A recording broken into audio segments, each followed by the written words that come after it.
I've modified this car for over 8 years, and today I'm going to be giving you the ultimate guide on how to modify your own.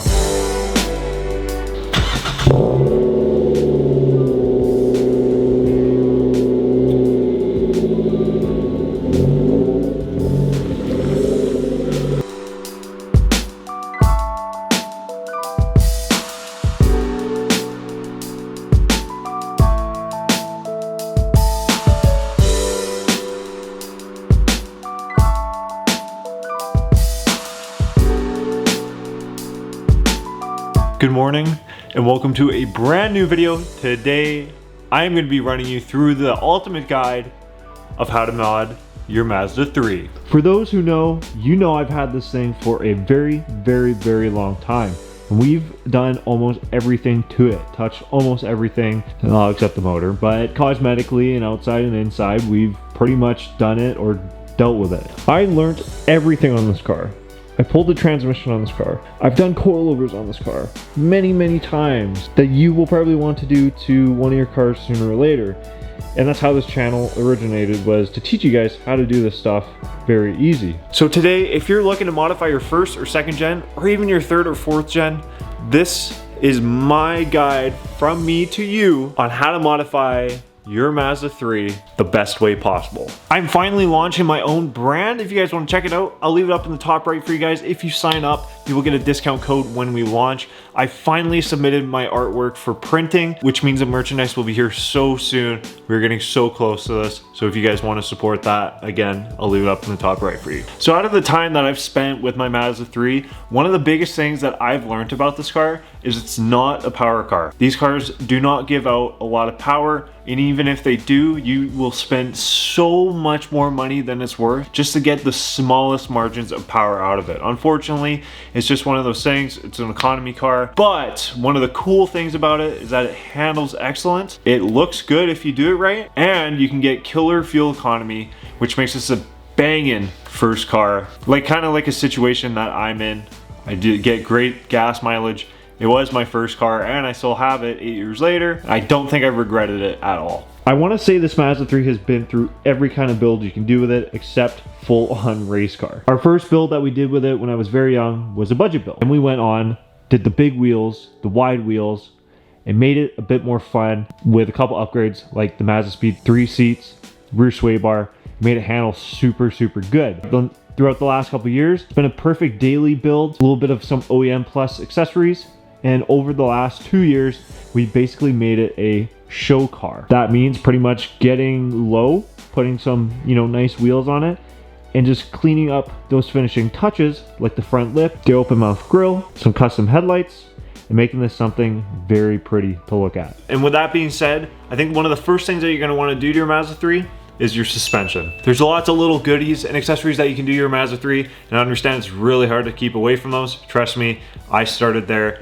And I definitely regret buying some things as I got rid of a lot of that stuff. And now I'm very happy with how this car sits. And the first thing that you should do to your car, your Mazda 3, is focus on suspension. Since you can't do a lot of power stuff, you're gonna be saving a lot of money in the engine bay, and that's where this car shines is a little bit, is its secret handling ability. Start off with some lowering springs and some coilovers. This is two very popular options for these cars. You can even do bags if you wanna do a show car setup. I would definitely prefer coilovers and lowering springs on a Mazda 3 to save so much more money than going with a bagged setup. There's a lot of popular options for these cars like TNs, Racelands. If you're really budget conscious, you can do BC Racing coilovers up to everything like Fortune Auto coilovers, depending on what you kind of want. Obviously, the more money you kind of spend, more you're probably looking into tracking this car, so that's really up to you. But you can also do a lowering spring with a strut and shock combo, or you can just do a lowering spring on your OEM suspension. Again, options like H&R, TN makes some springs as well, Corksport makes springs as well for these cars, and they all kind of give different ride heights, stiffnesses, kind of what you're looking for. Again,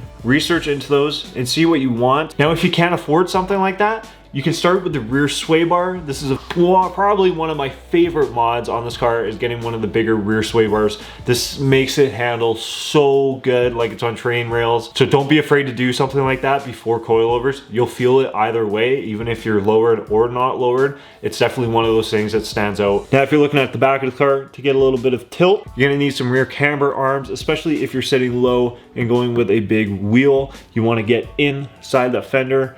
Even if you've rolled it, these fenders are rolled. I would recommend doing that. We'll get to there later. But the rear camber arms will let you tilt, sit inside the fender. These cars do come naturally with a lot of negative camber, but if you need to get a little bit more just to fit some wheels in, the rear camber arms are definitely a big choice. A couple honorable mentions for suspension is the front strut bar that you will find in the engine bays. To me, and personally to me, on this front wheel drive car, it's a bit more of a cosmetic thing, but it does help in some aspects. Down in here as well, you'll find your front adjustable end links, and to make sure you don't run into any complications when you're going around corners. Now, unless you're going track heavy, I definitely wouldn't recommend a front sway bar, as you have to remove the front subframe, but I've personally had a front sway bar in a Mazda SP3, and I didn't notice a whole lot too much for just street driving. With that being said, these cars have a lot of potential to be very dangerous on the track. Even though they're slow, they do handle very well for a family economy sedan. The next thing on my list is the bet. Wheels. Time to fit some nice wheels on to your Mazda 3. These wheels right here are called Work Varianza. Now, this is not a track wheel. This is a two-piece wheel that you actually find more on SUVs in Japan. Now, these are also used as a VIP wheel, which is the kind of style that I went for this show build. Now listen up, because wheels can be complicated. I get a lot of questions about wheels. There are 4 sizes of wheels that can fit this car, depending on your model. Mazda speeds are a bit different, but if you have a Mazda 3, your car is most likely going to get fit a 15, a 16, a 17, and 18. Now, it's really hard to give a ballpark range when it comes to width and offset. So you can run widths from 6.5 all the way up to probably about 9 safely. You can fit 9.5 and 10s if you're running extreme camber, but that's serious like fitment. Like, that's not put them on and drive. That's like roll your fenders, cut your fenders and stuff. That I would say for a lot of average, you know, wheel consumers and people that just kind of want to add some taste to their cars. For this, I'd probably do an 8 wide wheel. You can get up to 8.5. Again, if you're hitting that 9, that's when things get really, really sketchy. Keep in mind, when I do say these numbers, a lot of these sizes are gonna need some work on the fenders to fit these wheels. A couple safe wheels that I like to give people options to fit on these cars, just to see what they're like, are the OEM RX-8 wheel and the OEM CX-9 18-inch wheel. I ran both on these cars. They are both 18x8 with a 45 offset. That ran safely without rolling any fenders. Anything above that, and you guys can do the math with wheel calculators and stuff. There's very useful tools online, but anything more than that, you'll probably start to need to adjust and roll your fenders and add a little bit of extra camber. With that being said, these cars look beautiful with a set of deep concave wheels, but mostly with these cars, I loved my concave track look wheels. With that being said, I get a lot of questions about what wheel people should run on their Mazda 3. There are so many different forums, galleries, and everything. You can see ideas of different wheels on your Mazda 3s, so I definitely take a look at those, but make sure you pick a wheel that you want. And last but not least are the beautiful cosmetics that are very hard to find, but when you do find them, they are gorgeous. You guys are gonna flood the comments with what lip this is. This lip will only fit this bumper, which is an 07 to 09 GT bumper. This lip will not fit any other bumper. I found it on eBay. It's on eBay if you want to find it.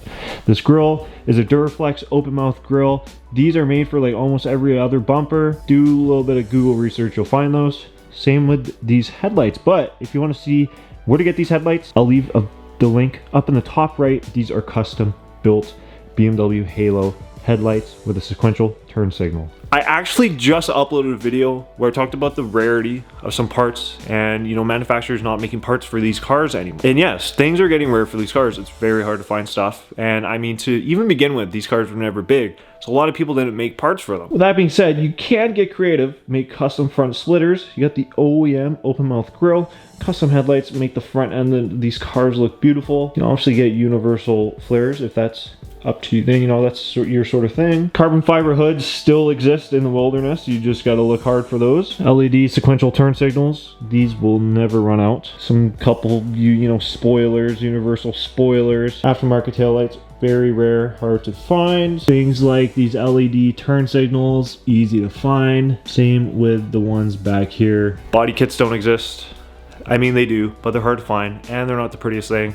They look like things that came from 2002 Need for Speed games. But just get creative. There's a lot of front lips that are still somewhat available. Check eBay, check Google, look up Google. I think that's my favorite part about the Mazda 3 is it's not one of those cars where there's so much available for it. And that's where you have to be creative and make your own build special to you. I hope you guys enjoyed. Make sure to hit the subscribe button, leave a like a video, and comment down below. And like I said, remember to sign up there for discounts on merchandise that I will be dropping soon. Make sure to hit that subscribe button for more Mazda 3 content. Other than that, guys, keep it real. I'll see y'all in the next one.